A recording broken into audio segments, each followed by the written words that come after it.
Well, here we are, another snowstorm this year. This one is really something. I'll show you our front walk here. We've gotten about 13 inches so far. Woodbury's got 20 inches, 15 and a half at the airport, and it's still coming down about an inch an hour. It was coming down for 2 inches an hour earlier, and strong winds. They've pulled the snow plows off the roads. They've shut down the bus service. They've shut down the airport. It's pretty incredible.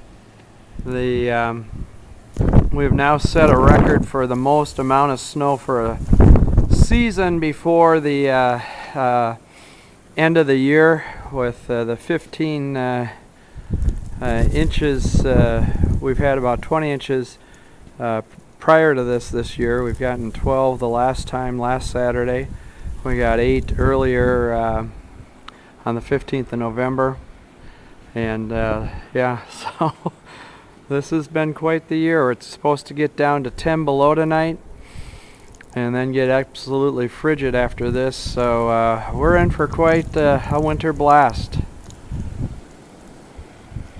It'll definitely be a white Christmas.